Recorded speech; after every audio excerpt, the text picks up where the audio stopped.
Philippe Rollet, bonjour. Bonjour. Alors, sur la situation du Covid-19, parlez-nous un petit peu de l'ouverture des écoles élémentaires et quand est-ce que c'est prévu? Oui, alors les écoles élémentaires, c'est un gros sujet hein, qu'on a traité avec le maire sortant, la directrice générale des services et Angelo, comme le responsable du service, a pris une mutation. C'est lui qui est en charge de ce dossier. Ce dossier est compliqué puisque au niveau de l'État, hein, il y a des informations qui sont des informations évolutives. Et nous, en attendant, on a une date aujourd'hui qui était le 11 pour être prêt. À travers toutes les discussions, toutes les analyses qu'on a pu avoir la vidéoconférence qu'on a eue avec le DAZEN, avec le préfet, on a senti qu'il était quand même important qu'on prenne une semaine supplémentaire, sachant que la rentrée officielle des enfants, c'est le 14. Il y avait vendredi 15, le week-end, et on tombe, Ou lundi 18, hein. et on tombe sur le lundi 18. Euh, donc par rapport à ça, on a fait le choix de faire cette rentrée scolaire le 18 pour que on soit dans les meilleures conditions possibles. Alors c'est un sujet qui est compliqué, je le disais, parce que la situation est très compliquée. D'une part, faire un point sur les effectifs qui sont sur la base du volontariat, avec un personnel qui peut, dans certains cas, ne pas être présent. Les personnes sensibles, les personnes qui sont en garde d'enfants, par exemple, accentue aussi toute la problématique de cette rentrée scolaire. Donc le choix qu'on fait, et on aura une réunion dès demain avec ce petit groupe de 4 personnes, pour affiner en tout cas cette rentrée scolaire.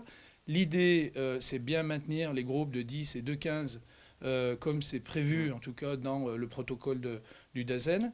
Et puis, nous allons également intégrer toutes les normes Covid qui sont importantes, avec une entrée, une sortie des classes, un espacement, enfin tout ce que les gens aujourd'hui ont quand même intégré depuis les 2 mois Voilà, qu'on de, mettra en de, de, pratique pour la jeunesse. de confinement. Voilà, on le met en pratique avec quelques particularités, c'est-à-dire il n'y a pas de masque obligatoire pour les enfants. On évite, en tout cas dans l'action pédagogique, il n'y a pas d'enfants qui doivent se toucher, hein, qui doivent se rapprocher. Donc voilà, et là, ça devient un peu plus compliqué. Après, et on a vu certaines remarques au niveau national sur les responsabilités des élus dans le cadre de cette rentrée scolaire. Donc on voit que voilà, c'est un sujet qui est très compliqué. Nous, ce qu'on souhaite, hein, et on l'a fait à travers un questionnaire, on a informé l'ensemble des parents des élèves pour, d'une part, qu'ils sachent aujourd'hui hein, le niveau d'information qu'on a sur le protocole de rentrée, et ce qu'on leur demande, et ce qu'on leur a demandé, puisqu'une partie a déjà répondu, ce qu'on leur a demandé, c'est de répondre si leur enfant venait en classe ou pas. Ce qui est sûr, c'est qu'on ne prendra pas d'enfants qui ne se seront pas inscrits. Autre sujet sur la restauration scolaire, puisqu'on a souvent et beaucoup de questions. Il n'y aura pas de restauration scolaire dans un premier temps. On va faire une rentrée où les parents fourniront le repas à leurs enfants. Et certainement, et là ça va dépendre des groupes, hein, si on a des groupes importants ou un grand nombre d'enfants qui restent, de la même classe qui restent manger sur place, on le fera certainement à l'extérieur si on n'a pas le choix, mais l'idée c'est de le faire à l'intérieur de la classe. D'accord. Voilà. Et puis il y aura un nettoyage toutes les Systématique. 24 heures, systématique, dans toutes les classes hein, qui auront été utilisées, tous les lieux communs, sanitaires et autres. Alors justement, concernant la partie hygiène, il y a forcément les masques qui interviennent dans l'histoire, mais alors comment ça va se passer au niveau de la ville? Vous avez passé des commandes? Comment ça fonctionne? Alors, sur les masques, là aussi, beaucoup de questions. Il faut savoir que la ville, la Comcom, hein, par l'intermédiaire de la Comcom, c'est Jean-Paul Marguerite qui a enclenché les choses avec la directrice générale des services, une commande de masques bien avant l'annonce du Premier ministre du déconfinement. Mais aujourd'hui, on peut imaginer l'ensemble des commandes à l'échelle nationale hein, de masques et qui a produit une situation particulière puisqu'il y a un retard énorme hein, sur les livraisons de masques. Alors, La question me revient souvent, qu'on en trouve en supermarché, mais nous, on n'arrive pas à être livrés. Je pense que c'est l'origine aussi des masques, hein. On n'est pas sur les mêmes fournisseurs. Nous, on est sur des fournisseurs 100% français et je dirais presque 100% régional. Donc, c'est un choix qu'on a fait, de la proximité, et je le rappelle, avant l'annonce du déconfinement. Donc, ces masques arriveront normalement le 19. Il faut qu'on mette en place un moyen de distribution. Alors moi, je suis plutôt favorable à ce qu'on fasse une distribution en porte-à-porte. On est en train de regarder le nombre de personnes qu'il nous faudrait. C'est 34 bénévoles pour la distribution. On ferait des petits groupes à l'intérieur des quartiers de 200 habitations. Et on aurait un responsable de ce petit secteur, ce qui permettrait quand même de faire un passage, voire un deuxième passage, pour que tout le monde, et qu'on n'oublie surtout personne, pour fournir ces masques et qui seront des masques lavables. Alors il y a ceux de la région, on en a un par personne.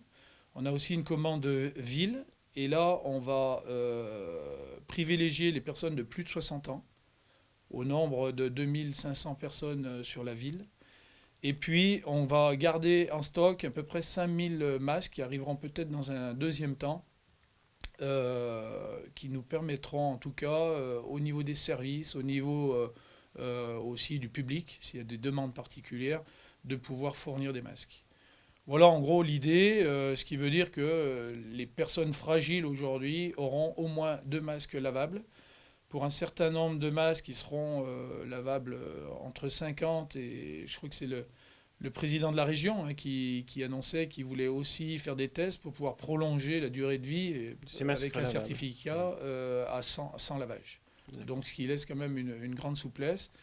Et puis le deuxième masque, il sera aussi sur une 50aine de lavages. Alors, concernant les mesures d'hygiène et autres dispositions, on sait que donc la mise en place des futurs marchés qui se tiendront le mercredi 13 et le samedi 16 vont nécessiter une étroite surveillance en fait du public. Ça ne va pas se passer facilement, quoi. Vous allez mettre en place des mesures. Oui, alors, rappeler simplement un petit peu l'historique, c'est qu'on a été très réactifs sur le marché. C'est-à-dire, à un moment, on nous a imposé un confinement qui était tout à fait logique, mais et les marchés étaient ouverts. Donc, on a tout de suite ressenti qu'assurer un confinement dans un lieu public comme le marché de Saint-Jean-de-Maurienne, qui est le plus gros marché de Maurienne, avec, et là, on peut imaginer entre 4 et 6 000 personnes sur les gros marchés. On peut imaginer que le confinement, on ne serait pas arrivé à le faire. Donc on a fait un choix de supprimer les marchés temporairement et de reprendre, quand on sentait d'une part, nous, en mesure de pouvoir assurer la sécurité de ce marché, mais surtout aussi avec une cible de producteurs locaux et que ces producteurs locaux avaient de la matière à vendre. On était très tôt, je dirais, dans le printemps. Et je crois que c'est 3 semaines après, on a pu mettre en place un marché avec producteurs locaux, avec 13 marchands. La formule que les gens se sont très bien appropriée. On a démarré avec 350 personnes, puisque là, du coup, on pouvait compter. Et on a fini à 700 et 650, même le jour où il tombait des cordes. Voilà, donc il y avait une vraie attente. Je pense que les producteurs locaux ont apprécié. Aujourd'hui, avec le déconfinement, on va passer sur une formule intermédiaire. Il y a un règlement de marché qui amène certains marchands à avoir un site à eux. Ils sont toujours sur le même emplacement et ils travaillent sur l'année. Donc on va déplacer certains marchands qui n'ont pas participé, en tout cas, à ce premier marché de confinement. Et on va donc ouvrir le marché. Il n'y aura plus un marché fermé. On va maintenir quand même les distances de séparation entre les produits et le public, donc par un barriérage et puis une rubalise, de manière à ce qu'aucun produit puisse être touché. On va maintenir aussi les gels et autres à l'entrée du marché. Et on sera sur 3 sites, c'est-à-dire la place de la cathédrale avec les marchands actuels, les 13. On va renforcé par deux maraîchers qui sont plutôt des grossistes, hein, sur la place de la cathédrale.